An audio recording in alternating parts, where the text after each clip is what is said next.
Kind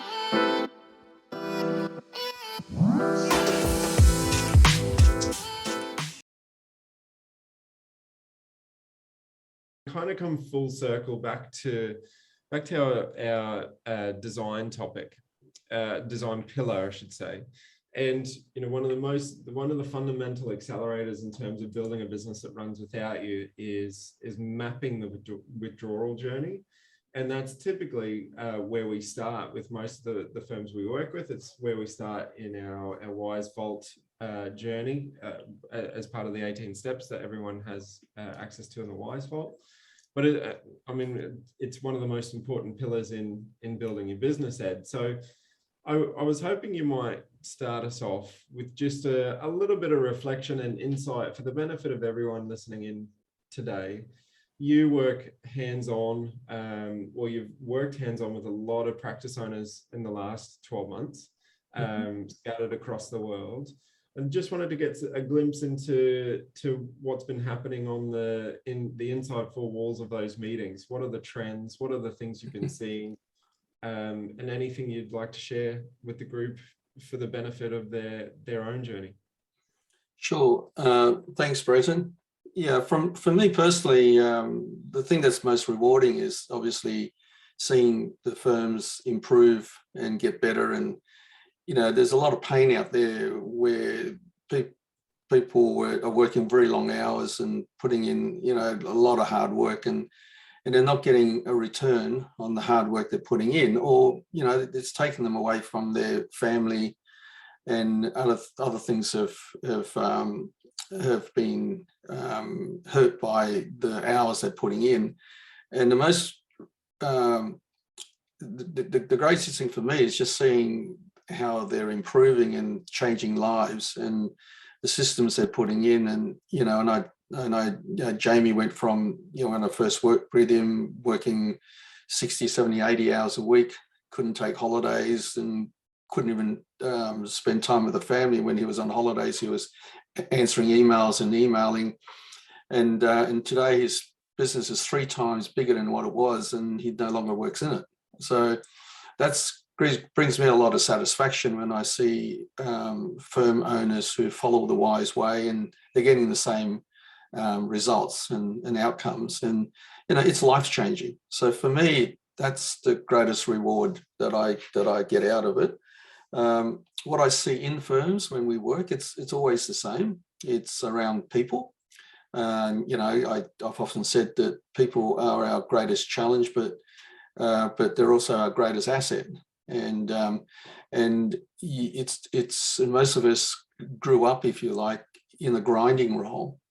And as an owner of a business, we have to know how to manage, but we were never taught to manage. And part of the reason why it's so difficult is because of structure, and you need to have structure. And I use this analogy when, have you ever seen like little 5-year-old kids play soccer? They're all chasing the ball. Like there's, 20 of them or 22 of them on the field, and they're all chasing the ball. There's no structure in place. But then, as they get older, they have, teams, like you've got a goalie, you've got a fullback, you've got the wingers, you've got the forwards, and then they start playing their positions. And then the next stage is you find people who are suitable for those positions. So you don't put a winger in a goalie position, a goalie in the winger position.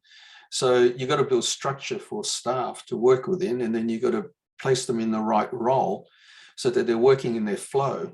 And if they're working in their flow, then they're really happy and they're really productive. And accounting firms run flat teams where they're just focusing on the productivity, and they just want to throw more bodies at the workload, and it doesn't work. It's a lot more sophisticated than that. So yes, working with the firms, it's around people, but people is around structure, because when people work for you, they can do the work, but they need you to lead them. And you've got to put these structures in place so they know, what they're supposed to do. And then you've got to fit them in their flow. So they're working in their flow, not working against their flow. So a grinder often can't be a minder. And if you promote a grinder to a minder, then, you know, you're going to have problems. And sometimes even with training, you know, you just can't change the leopard spots. So you got to understand all the HR issues, you got to understand all the structure issues. And you're the coach, and you know, and you can't jump on the field and play the game, then take out do the job of the player and jump in there because they're not doing it properly. You've got to either train them to play their position properly, or you find a new player and you don't jump in there and take their position. And I see people do that all the time. You know, like, it's quicker if I just do it myself. So they do it themselves. So yeah, it's around people mainly, and systems and processes, and you know, you've got to develop those systems, and that's what Wize does. It's already all developed. It's tested. It works. It's been tested for many years, and it works. And you know, you just got to implement it, and that's all the challenges ahead for most practices. Tim, I wouldn't mind getting some insights from you, if you don't mind sharing, both as a mentor working with firms as well over the last 12 months, but you know, internally at Causebooks with your own practice.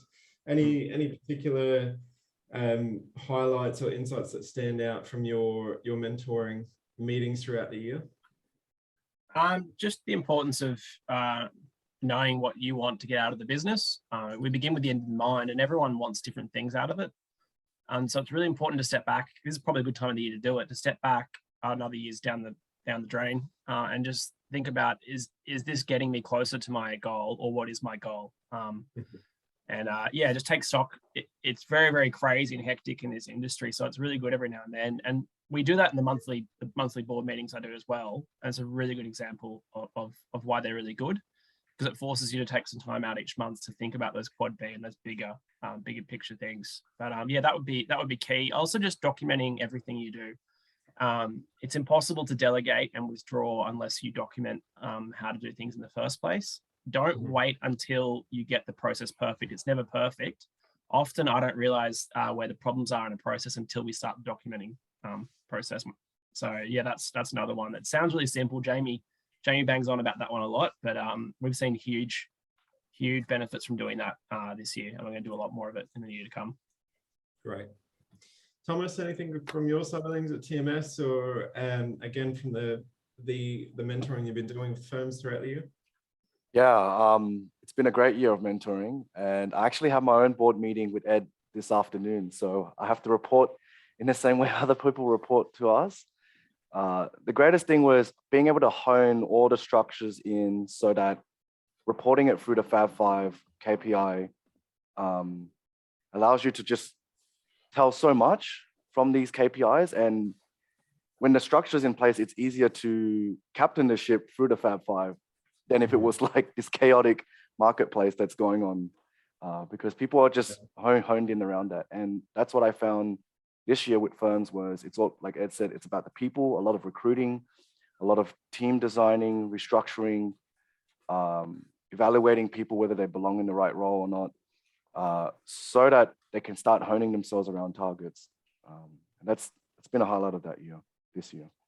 Yeah, it's really good point you touch on there, because you know, if we look at the Fab 5 and the Wize within the Wize Hub, which everyone has access to, and if you don't have your own Wize Hub set up, I encourage you to get in touch with Selena, and we'll set you up with it. It's been a system that we've developed internally in Sky Accountants and Jamie's practice over the last 10 years with the help of Ed and Jamie's fine tuning. But the Fab 5 dashboard, which is the driving KPIs of the practice, it does take time to implement. And it's another one of these things. It's a quad 2 activity that does take investment, not only from the practice owner, but getting the right people in place in order to fill the data points and things like that. But once it is in place, it's just such a fantastic tool to be able to have an oversight and manage from bottom up, as you would say, Ed, and keep your finger on the pulse of the health of the practice. So encourage everyone, if you don't have your Wize Hub and your Fab 5 set up, to put that on your 2022 project list, because it's it's just a brilliant tool.